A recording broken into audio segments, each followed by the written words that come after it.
भगवान का दर्शन ही नहीं, जो 6-6 महीने इस रानी ने। आपने कहा कि जो बड़ा ज्ञानी होगा भगवान उसे दर्शन देते होंगे। तो कहा जाती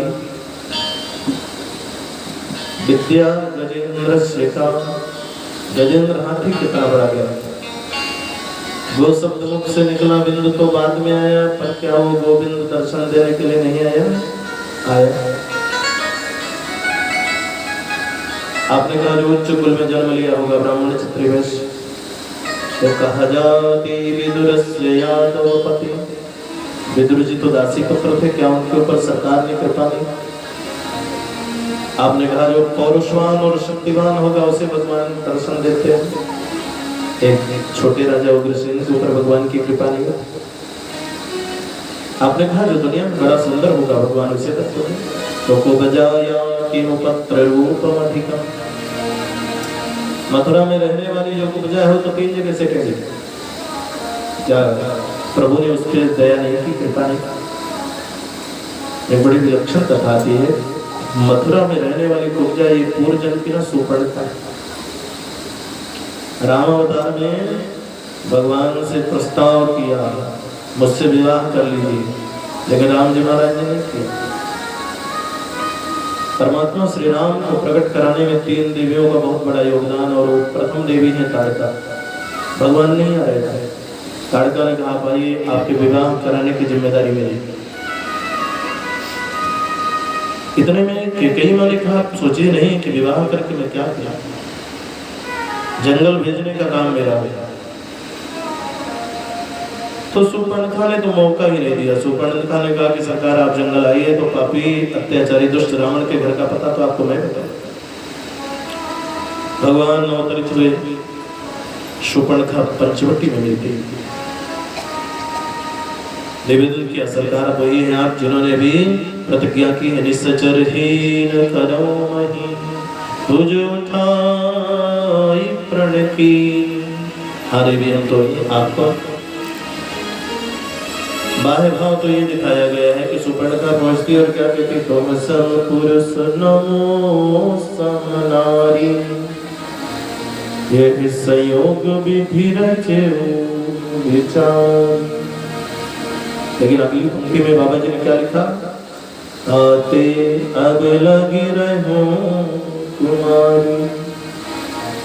आश्चर्य हो रहा है, पहले आप तो अपने आप को क्या बताती है, नारी हो, और बाद में क्या कहते हैं कुमारी हो। हम आपको लगता है कि सुपर्णखा ने कुछ गलत कहा होगा कि नारी से पहले कुमारी होती है या नारी के बाद कुमारी होती है, पर ये ध्यान देने की जरूरत है कि सुपर्णखा रहने वाली कहाँ की है, श्रीलंका विदेश की। भारत देश की जो मर्यादा है, परंपरा है, उसके अंतर्गत सबसे पहले कुमारी होती है, विवाह हुआ तो नारी होती है, संतान हुई तो मातारी हुई, और विदेश में सबसे पहले मातारी हुई, विवाह हुआ, नारी हुई, पति मर गया तो कुमारी। ये विदेश से और ये देश से बहुत बड़ा अंतर है। इसलिए भारत की बेटियों को जो उपाधि मिली है वो मिट्टी की कोई लड़की मिली, और विदेश की जो लेडी है उसे जो उपाधि मिली है वो कांच के गिलास की मिली।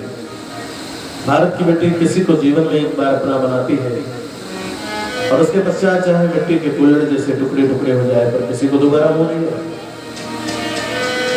पर विदेश में तो वही स्थिति है, जैसे कांच के गिलास में चाय पिया जाए और धुल के रख दिया जाए, दूसरा कोई और पिया, तीसरा कोई और पिया। तो भारत की मर्यादा का प्रतीक है। इसी से हम विश्व गुरु की संज्ञा में जाते हैं, क्योंकि हमारे यहाँ का संस्कार संस्कृति मर्यादा, ये हमारे गौरव तो श्रेष्ठता की ओर ले जाते हैं। सुपर्णखा इसीलिए पहुंचते ही कहती है, आते अब लगे रहे कुमार। राम जी महाराज ने सीता मैया की रचना करते हुए क्या कहा, मेरा विवाह तो हो चुका है। और सुपर्णखा का वास्तविक नाम बताया गया है वज्रमणि। विवाह इसने विद्युत जीवा के साथ किया। तो एक बार रावण अपनी बहन के ससुराल विद्युत जीवा के घर पाताल में गया हो। किसी भी बहन को इतनी प्रसन्नता होती है जब उसका भैया आता है, या मायके से भी कोई आ गया ना, तो भाई का ही दर्जा देगा। रावण को देखकर शूर्पणखा बड़ी खुश हुई, अंदर चली गई, कुछ जलपान लेके आऊं भैया की। और इधर रावण जहाँ विराजमान था बैठा था, उसके बगल में विद्युत जीवा सो रहा। तो विद्युत जीवा की मस्तिष्क रेखा की ओर रावण की दृष्टि गई। रावण प्रकांड विद्वान, इसमें दो मत नहीं, जैसे ही देखा डर गया। ये तो विशाल पुरुष, पराक्रमी पुरुष, अजय इसे तो कोई मार ही नहीं सकता। रावण को भय क्या हुआ, कल के दिन यही न मेरी मृत्यु का कारण बने, सिरे से मार दूंगा। तलवार निकाला, उसके गर्दन को अलग किया, वहां से उठ करके चल दी। शूर्पणखा जलपान लेकर के बड़ी प्रसन्नता के साथ जब बाहर आती है, भैया तो पति का रक्त रंजित शरीर देखा, ये तो सरल हो गए। दुष्ट रावण, जगत में तूने अन्य अत्याचार किया, लेकिन तेरी बहन ने तेरा क्या किया? आज तूने उसके सिंदूर को उजाड़ा है। मैं संकल्प लेती हूँ, जब तक तेरे वंश को नष्ट नहीं करा दूंगा तब तक मुझे चाहिए। और शूर्पणखा लंका को छोड़ चुकी है, आज वहीं पहुंचती है। राम जी महाराज कहते हैं मेरा तो विवाह हो चुका है, लेकिन मेरा भाई कुमारा है, वहां पे जाओ। क्या लक्ष्मण भैया कुमार थे? कुमार का तो मतलब होता है, कुमार का मतलब है मार माने कामदेव को भी जो लज्जित कर दे, ऐसी सौंदर्यता किसमें है? भैया लखन। शूर्पणखा पहुंचती है, और जो ही पहुंची ना, लक्ष्मण भैया ने देखा नहीं है, सबसे पहले क्या कह दिया? सुंदरी सुंदरी सोना। जो है सुंदरी कहा ना, शूर्पणखा तो गदगद हो गई, ये तो बिना देखे ही मुझे सुंदरी कह रहे हैं, और देख लेगा तो और लट्टू हो जाए। लेकिन लक्ष्मण भैया कह रहे हैं आपको जब तक मैं देख नहीं रहा हूँ तभी तक आप सुंदरी है समझ रहे, और देखने के बाद सुंदरता भंग हो जाएगी, इसमें तो मत नहीं। लक्ष्मण भैया ने कहा कि मेरा निवेदन है आपसे, आप रानी बनने आए हैं या दासी बनने आए हैं, ये बताइए। शूर्पणखा ने कहा भाई मुझे तो रानी बनना है, दासी क्यों बनना? मुस्कुराते हुए लक्ष्मण भैया ने कहा अगर आपको रानी बनना है तो जो नंबर आपने डायल किया इस नंबर पे ये सुविधा उपलब्ध नहीं है, क्योंकि आपको पता है हम उनके दास हैं, और मुझसे आपका विवाह हुआ तो आप क्या बनेंगे? दासी बनेंगे। राम जी महाराज ने शूर्पणखा को नहीं अपनाया तो शूर्पणखा ने कहा कि प्रभु इस जन्म तो नहीं, लेकिन जब तक आप मुझे अपनाएंगे नहीं तपस्या करूंगी, आपका पीछा नहीं। शूर्पणखा रावण को राम जी के बारे में बताती है, और वहां से बताने के पश्चात हिमालय में तपस्या करती है। अगली बार तिव्रता कुब्जा के रूप में मथुरा में पहुंचता है। तो आज उसी तिव्रता के बारे में बताया गया, क्या उसे भगवान का दर्शन है? कुब्जाया किमु पत्र रूपम अधिकम किम तेषु दानो धनम। आपने कहा जो बहुत बड़ा करोड़पति होगा भगवान उसे दर्शन देते होंगे। तो भैया सुदामा जी महाराज कितने बड़े करोड़पति, शाम को भोजन हो जाए, आगे ठिकाना। सुखदेव जी महाराज कहते हैं कि राजन भक्ति ही प्रियो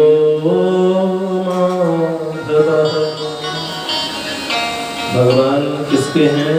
जो भगवान की भक्ति करता है, चाहे वो कोई भी हो। भगवान का यहाँ पे ध्यान आकर्षित नहीं होता है कि वो वेदाध्यायी ही हो, उच्च कुल में जन्म लेने वाला ही हो, करोड़पति ही हो, इसमें नहीं। भगवान कहते जो मेरी भक्ति करता होगा।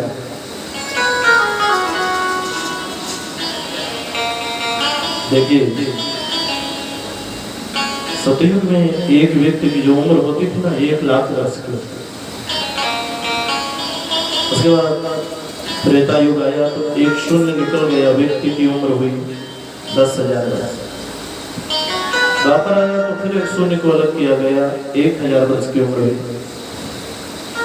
कलयुग आया तो फिर 1 शून्य को हटाया गया और उम्र कहलाई 100। लेकिन हम मनुष्यों को तो जो सृष्टि के क्रम में आयु मिली थी ना वो 25 वर्ष ही मिली, तो हम फिर 100 वर्ष के अधिकारी कैसे बने? ब्रह्मा जी ने जब सृष्टि की रचना किया तो हमें 25 वर्ष की उम्र दिया। हमने पूछा कि हमारा जीवन बोले राज सुख से भरा है। क्रम सृष्टि का आगे बढ़ा, अगले नंबर पर बैल की रचना होती है। बैल ने पूछा महाराज मेरा भविष्य क्या होगा?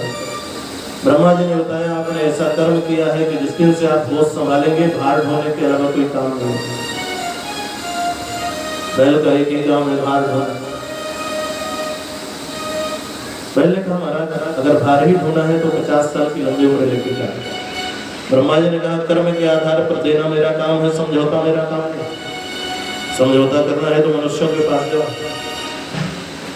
बैल हम लोगों के पास आया भैया आपको तो राज ही सुख करना है तो 25 साल मेरी उम्र ले लीजिए।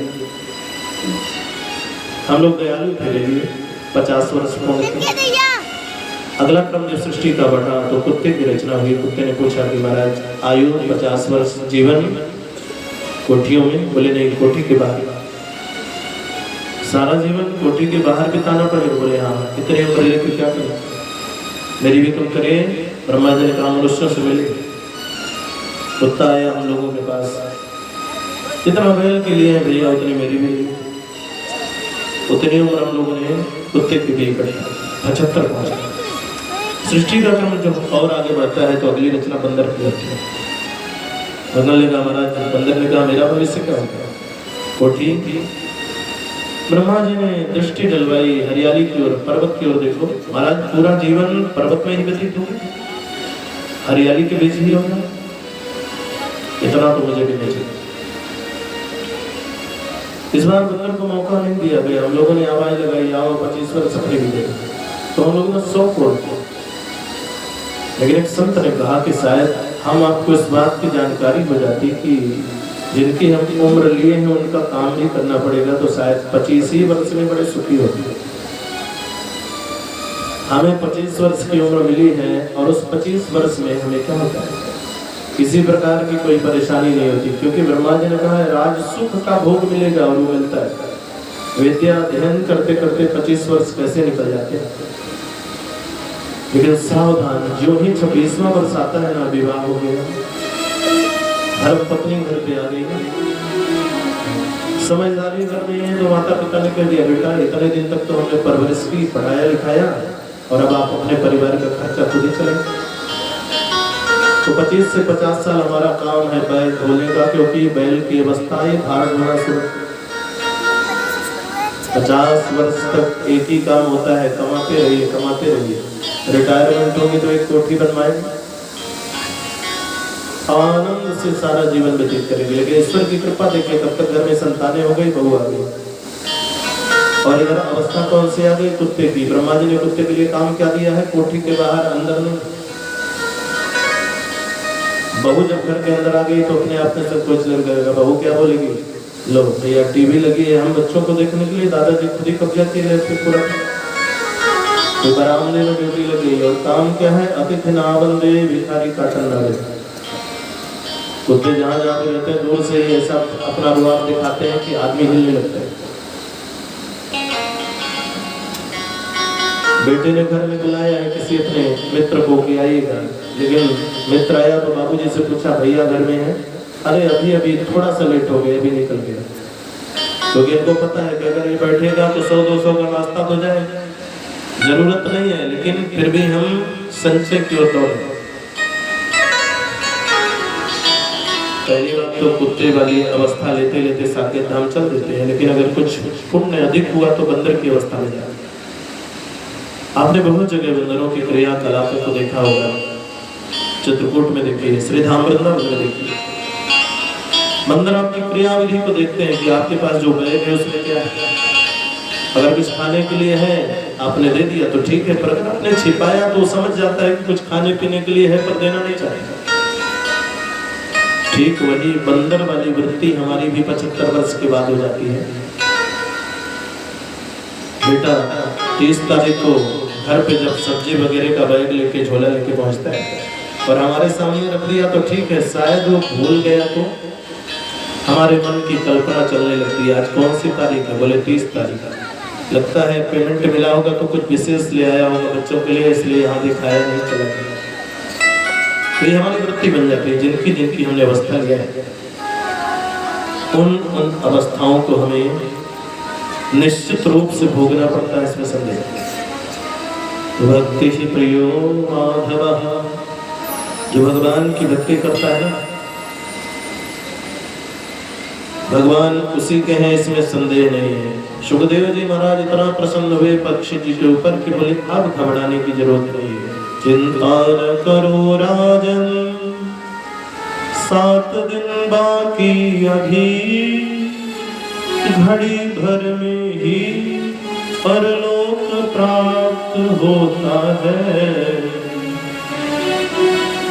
खड़वांग से राजा को मोक्ष 2 घड़ी में हुआ, तेरा शरीर अभी 7 दिन रहता है।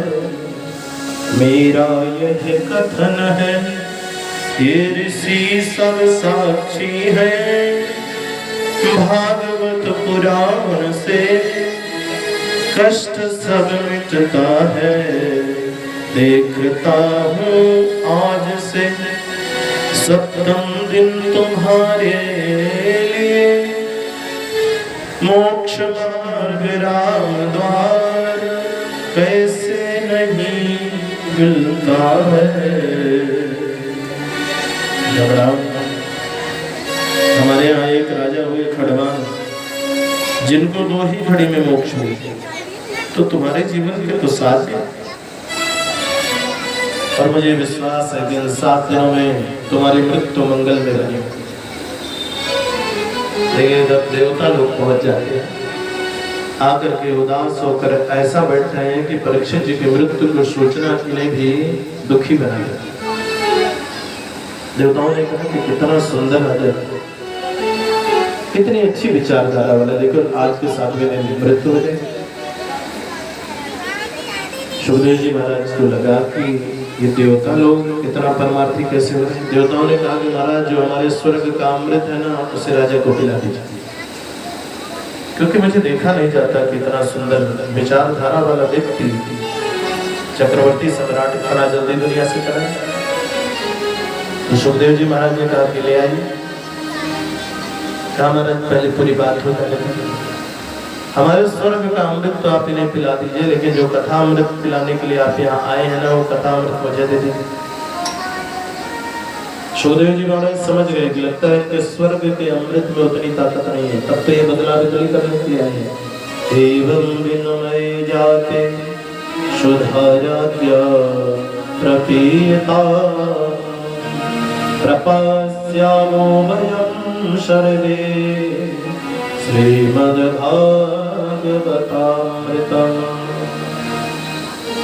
अर्थशास्त्र का एक सूत्र है कि कम आवश्यक वस्तुओं से अधिक आवश्यक वस्तुओं के आदान प्रदान को क्या कहते हैं? विनिमय कहते हैं, अदला बदली। सुखदेव जी महाराज ने सोचा लगता है कि इनके स्वर्ग के अमृत में उतनी ताकत नहीं है, इसलिए तो ये बदलने आए हैं। क्यों बदलते? वसुधा वकथा लोके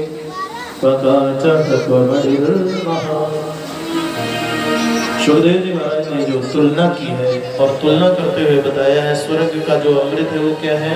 कांच है, और जो कथा अमृत है ये क्या है? मणि। तो कौन ऐसा अभागा होगा जो अमूल्य मणि को बदल करके चमचमाता हुआ कांच खरीदेगा? अवत्ता करिए, बोले आप उसके पात्र नहीं।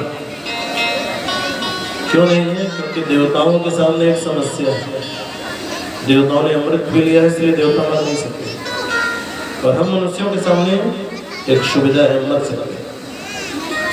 कथा मनुष्य को दीर्घ जीवी तो नहीं बना सकती, पर दिव्य जीवी बनाती। कम ही समय में भगवान के शरण का मार्ग देती है, और इतना ही नहीं, जीवन को भी उद्धार करती है। देवता लोग ब्रह्मा जी के पास पहुंचे, महाराज चलिए फैसला करना।